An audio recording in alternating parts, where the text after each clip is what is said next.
Hello and welcome to Study Plus Point. Study Plus Point पे आप सभी लोगों का स्वागत है। फ्रेंड्स, सऊदी अरब से कुछ इंटरेस्टिंग चीज़ें सामने आ रही है जो एक तरफ से अनबिलीवेबल है, लेकिन फिर भी चीज़ें तो हुई हैं। चलिए देखते हैं क्या है।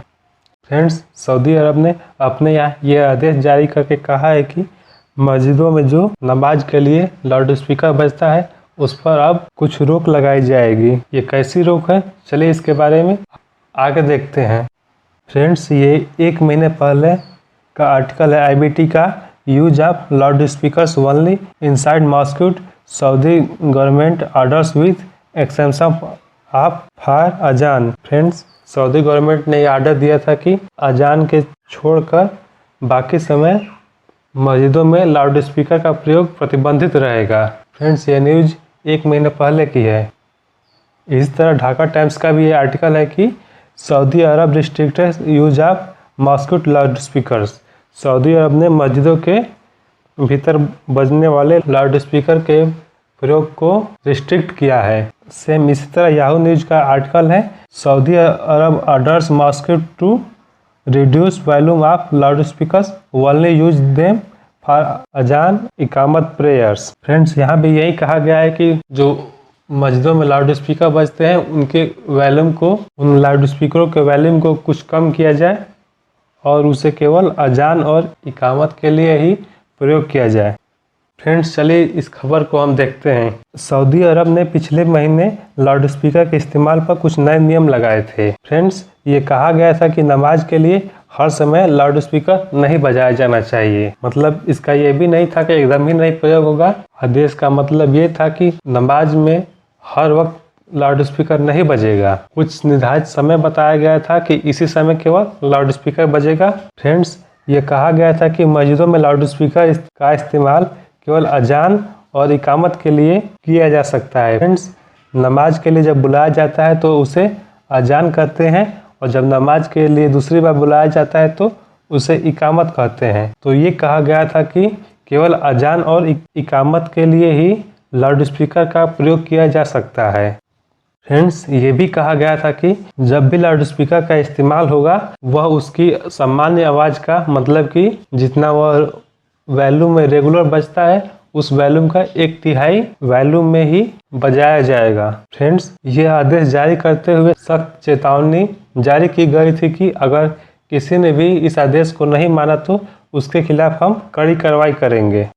फ्रेंड्स, जैसा कि यह जाना जाता है कि सऊदी अरब एक बहुत ही रूढ़िवादी सोच वाला देश है। वहाँ पर कट्टरपंथी समूह सबसे ज़्यादा है और ये भी माना जाता है कि दुनिया में जहाँ भी इस्लाम है वहाँ अगर इस्लाम में कट्टरता है तो वह सऊदी अरब की वजह से ही है, क्योंकि सब सऊदी अरब को ही फॉलो करते हैं, क्योंकि मोहम्मद साहब मुख्य रूप से सऊदी में ही रहे थे। फ्रेंड्स, जब यह नया नियम लागू किया गया तो सऊदी अरब के कुछ कट्टरपंथी समूह थे, वह इसका विरोध करने लगे कि नहीं, ये गलत है। उन्होंने कहा कि लाउड स्पीकर का इस्तेमाल मस्जिदों में सीमित रूप से नहीं किया जाना चाहिए। उन्होंने ये एक तर्क दिया कि जब मस्जिदों से निकलने वाले तेज आवाज़ पर रोक है तो फिर रेस्तरे, कैफे और जो बाज़ारों में तेज संगीत बजता है उस पर रोक क्यों नहीं लगाई जाती है। फ्रेंड्स, इन्हीं सब बातों को लेकर करीब एक महीने से सऊदी गवर्नमेंट की आलोचना हो रही थी। कई लोग इसी को लेकर प्रदर्शन कर रहे थे सऊदी अरब में कि यह आदेश गलत है, लाउड स्पीकर का इस्तेमाल पर रोक नहीं लगाई जानी चाहिए। फ्रेंड्स, करीब एक महीने बाद सऊदी गवर्नमेंट ने अपना फिर से पक्ष रखा है। ये BBC का आर्टिकल है। सऊदी अरब ने कहा मस्जिदों में लाउड स्पीकर को कम करना सही। फ्रेंड्स, सऊदी अरब ने अपने एक्शन को जस्टिफाई किया कि हमने जो आदेश जारी किया था वह बिल्कुल सही था। ये रॉयटर्स का आर्टिकल है, Saudi minister defence order to turn down the volume of mosques. यहाँ भी यही लिखा है कि सऊदी के एक मिनिस्टर हैं, उन्होंने इस आदेश को जायज़ ठहराया है कि जो लाउड स्पीकर का वॉल्यूम है उसको कम किया जाना चाहिए। फ्रेंड्स, सऊदी के एक सरकारी टीवी पर डॉक्टर अब्दुल लातिफ शेख ने आलोचकों को जवाब दिया कि जिनको नमाज पढ़ना है वे इमाम के बुलावे का इंतज़ार नहीं करते।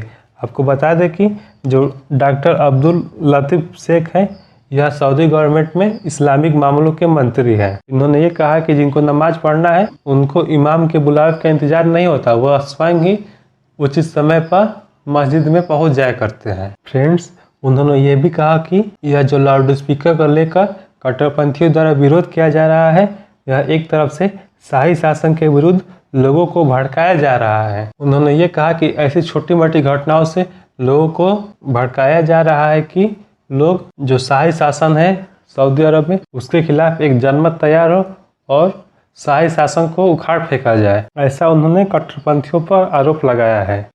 फ्रेंड्स, सऊदी प्रशासन ने एक और क्लेरिफिकेशन दिया कि एक वरिष्ठ धार्मिक नेता मोहम्मद बिन सालेह ने एक फतवा जारी करके कहा था कि मस्जिदों में लाउडस्पीकर का इस्तेमाल केवल अजान और इकामत के समय ही होना चाहिए।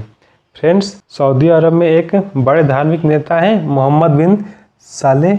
इन्होंने एक फतवा जारी किया था कि मस्जिदों में लाउडस्पीकर का इस्तेमाल केवल अजान और इकामत के समय ही किया जाना चाहिए, बाकी समय लाउडस्पीकर का इस्तेमाल नहीं किया जाना चाहिए। उनका ये कहना था कि लाउडस्पीकर केवल मस्जिद के अंदर जो लोग हैं उनको बताने के लिए होता है कि आइए अब नमाज का समय शुरू हो गया है, न कि लाउडस्पीकर के इस्तेमाल से मस्जिद के आसपास जो भी आबादी है उनको ना चाहते हो भी जबरदस्ती लाउडस्पीकर की टोन सुनाया जाए। फ्रेंड्स, सऊदी प्रशासन ने यह भी कहा कि ऐसी लगातार शिकायतें आ रही हैं कि लोग ये कंप्लेन कर रहे हैं कि अनावश्यक शोर शराबे की वजह से उनकी नींद खराब हो रही है और उनका हेल्थ भी खराब हो रहा है। तो सऊदी प्रशासन ने यह भी कहा है कि हम लोगों की भावना के अनुसार ही काम करना चाहते हैं। फ्रेंड्स, सऊदी अरब के कई धर्म के बड़े जानकारों ने इस फैसले को सही ठहराया है। यह वाकई में आश्चर्य की बात है कि अगर इंडिया में ऐसा कुछ होता तो एक के बदले 10 इस्लामिक विद्वान विरोध पर आ जाते कि ऐसा गलत किया जा रहा है। लेकिन यह आश्चर्य है कि खुद सऊदी अरब में ही वहाँ के जो बड़े इस्लामिक विद्वान हैं वो उनका मानना ये है कि सऊदी गवर्नमेंट ने यह जो आदेश जारी किया है यह बिल्कुल ही उचित आदेश था और इसका पालन किया ही जाना चाहिए। फ्रेंड्स, जो सऊदी अरब के युवराज हैं प्रिंस सलमान, वह सऊदी अरब की इमेज को बदलना चाहते हैं। फ्रेंड्स, अभी तक ये आम धारणा है कि सऊदी अरब एक कट्टरपंथी देश है। वहाँ के लोग हमेशा कट्टरपंथी विचारधारा को फॉलो करते हैं, लेकिन प्रिंस सलमान व सऊदी अरब के इस इमेज को बदलना चाहते हैं। सऊदी अरब को सबसे रूढ़िवादी सोच वाले देश के रूप में पूरी दुनिया में जाना जाता है। जो प्रिंस सलमान है वह इसी सोच को बदलना चाहते हैं। फ्रेंड्स, प्रिंस सलमान चाहते हैं कि 2030 तक सऊदी अरब की अर्थव्यवस्था जो फिलहाल केवल तेल पर आधारित है वह केवल तेल पर न आधारित होकर दूसरे क्षेत्रों पर भी आधारित हो, दूसरे रोजगार के क्षेत्रों का भी विकास हो, औद्योगिकरण हो, इत्यादि सभी चीज़ें वो चाहते हैं। इसी वजह से वह सऊदी अरब की इमेज को बदलना चाहते हैं। फ्रेंड्स, जैसा कि आपको मालूम है कि पूरी दुनिया अब धीरे धीरे ग्रीन एनर्जी की तरफ बढ़ रही है और वह पेट्रोलियम पदार्थों का उपयोग कम से कम कर रही है, क्योंकि पेट्रोलियम पदार्थों से बहुत ज़्यादा कार्बन उत्पन्न होता है और पूरी दुनिया इस समय कार्बन एमिशन को कम करने का हर प्रयास कर रही है। इसी के लिए बाकायदा इस क्लाइमेट समिट में भी यही बात कही गई थी कि कार्बन के कारण धरती का जो टेम्परेचर है वह लगातार बढ़ता जा रहा है। तो इसी को ध्यान में रखते हुए प्रिंस सलमान चाहते हैं कि जब तक दूसरे देशों के लोग पेट्रोलियम पर निर्भरता करना छोड़ दें तब तक हम दूसरी अर्थव्यवस्था खड़ी कर सके। और फ्रेंड्स, इसके लिए यह अनिवार्य है कि सबसे पहले प्रिंस सलमान अपने देश को एक उदार देश के रूप में पूरी दुनिया में प्रस्तुत करें कि हमारे यहाँ सब कुछ सामान्य है, जैसे यूरोप, इंडिया या फिर यूएस में होता है कि सभी लोग अपना काम समान रूप से करते हैं। कुछ इसी तरह की छवि प्रिंस सलमान सऊदी अरब की बनाना चाहते हैं। इसी के लिए वह नए नए कदम उठा रहे हैं।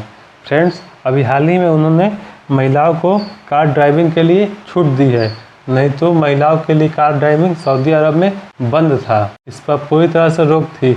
इसी के तहत अभी कुछ ही दिन पहले सऊदी अरब में सिनेमा घरों को भी फिर से चालू कर दिया गया है। सऊदी अरब में सिनेमा घर भी बंद थे, उनको फिर से चालू किया गया है। वह सऊदी अरब को धीरे धीरे लिबरलाइज करना चाहते हैं। पूरे अरब वर्ल्ड में सऊदी अरब और यूएई ऐसे दो देश हैं जो अपनी छवि को बहुत तेज़ी से बदलना चाहते हैं और इस दौर में यूएई तो काफ़ी आगे तक चल गया है। अभी हाल ही में यूएई ने अपना मार्स पे एक मिशन होप प्रोब भेजा जो सफल रहा था। उसी को लेकर यूएई ने पूरे अपने कंट्री में साइंस एंड टेक को बढ़ावा दे रहा है। और फिलहाल में सऊदी अरब यूएई को देखकर कुछ अपने यहाँ भी सुधार ला रहा है। उम्मीद करते हैं कि जब सऊदी अरब अपनी कट्टरपंथी विचारधारा वाले देश की छवि बदलकर एक उदार विचारधारा वाले देश की छवि बना लेगा तो सऊदी अरब को देखकर और जितने भी मुस्लिम कंट्रीज हैं वो भी अपना रुख सऊदी अरब की तरह चेंज करके एक उदारवादी देश के रूप में बनाएंगे। फ्रेंड्स, अगर आपको ये वीडियो अच्छा लगा हो तो वीडियो को लाइक कीजिएगा, वीडियो को शेयर कीजिएगा और चैनल को सब्सक्राइब कीजिएगा और साथ ही साथ बेल आइकन को जरूर दबाइएगा। तो फ्रेंड्स, मिलते हैं नेक्स्ट वीडियो में, तब तक के लिए धन्यवाद।